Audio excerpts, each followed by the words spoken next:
At yun nga mga agulong, may another customer na naman po tayo rito. Isang brand ng RCB mags mga kagulong. SP500 po. Xbox mga agulong, tara. Ang gulong niya po mga agulong, luma na rin po. Yung galing sa stock po, ipapalit niya po sa bagong mags. Nanghihinayang po ang ating customer dahil sa gulong na yan, makapal pa po yan. Isang brand po siya ng B-Style. Bago po tayo magsimula, maraming salamat po sa aking mga followers.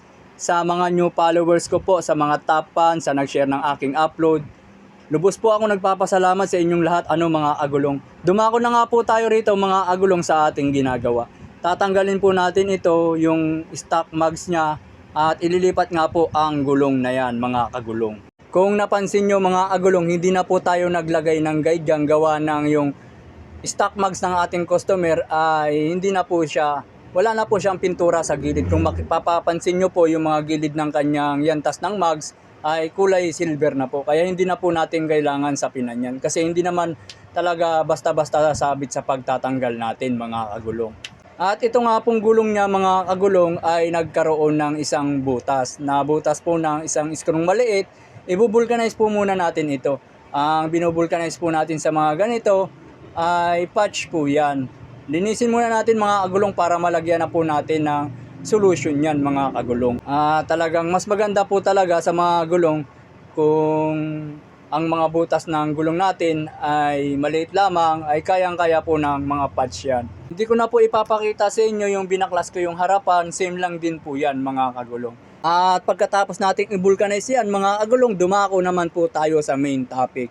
Ang ganda ng mags ng RCB mga kagulong, kahit malapad po siya, napakagaan po nito mga agulong. Ang ganda po ng kulay ng kanyang mags dito mga agulong, isang brown. Or hindi ko alam kung anong kulay po ito, basta ang sa akin lang ay kulay brown. Ano po? Ang ganda po, glossy, tapos napakakinis. Naitanong na nga po natin sa ating customer ano ang pagkakaiba ng SP800 at SP500. Ang SP500 po mga agulong, nakahiga po ang kanyang mga spoke. Pagdating naman po sa SP800 ay nakatindig po or nakadiretso ang kanyang spoke. Yun po ang pagkakaiba nila. Pero ang quality nila ay same dahil iisang brand lamang po yan. Tama po. Dito mga agulong, tuluyan na nga natin nilagyan ng guide yan. May sapin na po tayo na kulay puti dyan. Yung nakaraan po mga agulong, yung magwa 1M ngayon na views, marunong po tayo mag-tire changer. Ang sa akin lang po, nag-iingat po tayo dito, lalong-lalo na po pag bago. Once na scratch mo yan, bago yan, ano bang sasabihin mo dun sa customer? Hindi naman sinasadya, talagang minsan nagkakamali tayo, minsan ay talaga sir, konti lang naman yan eh. Kaya pa naman i-retouch. Ayun ba ang magiging dahilan natin sa hindi natin pag-iingat? Tayo po ay marunong mag-vulcanize, marunong din po tayo install ng mga ganitong gulong. Ang sa akin, main topic ko po doon, paano natin ingatan. Kung mapapansin nyo, lagi po akong nag-iingat dyan at talagang sinisilip ko ang bawat diameter ng ating distansya sa pinaka-arm. Ang ating tire machine. Sa mga nagsasabi dyan na hindi po tayo marunong, na sa inyo na po yan. At dito mga agulong, tinanggal na nga po natin yung pinakasapin ng mags ng ating customer. Sa mga hindi po naniniwala na hindi marunong ako, ay pumunta po kayo rito. Talaga ipapagamit ko po sa inyo yung tire machine ko kung marunong po kayo. Ano po, sa mga basher ko dyan, maraming salamat po sa inyo. Talagang ito ay tinatopic natin na maging maingat. Hindi lahat ng tireman mga agulong maingat. Tandaan nyo yan. May mga balasubas or bara-bara kung gumawa. Kahit bago pa yan, walang pakialam minsan ang tireman dyan. Basta magawa lang nila, ayos na yun. Tapos pag nadent natin yung pinaka-mags ng ating customer, sasabihin na lang natin, hindi naman sinasadya sa pag-ikot ng tire machine kasi sumala. Ganun ba yung magiging dahilan natin sa ating customer?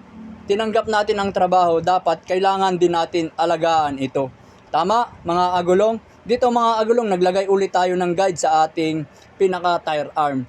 Dito mga agulong, naglagay na nga tayo ng sapin dyan at tatanggalin natin yan. Ang purpose ko po noon, naglagay lang po tayo ng pinaka-guide, yung pinaka-distansya ng mags dun sa pinaka-labi niya. Ano po? Yung pinaka-tire arm.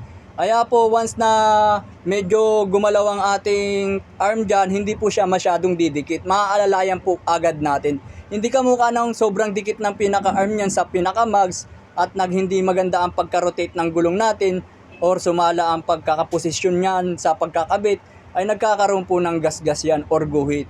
Hindi minsan kita pero pag tinutukan mo ng tingin ay pansin po yan. Kaya po sinasabi ko dun sa unang video, maging maingat tayo pagdating sa tire machine. Ano po, hindi po tayo nagmamagaling dito. Nag-share lang po ako about sa experience ko sa araw-araw nating trabaho.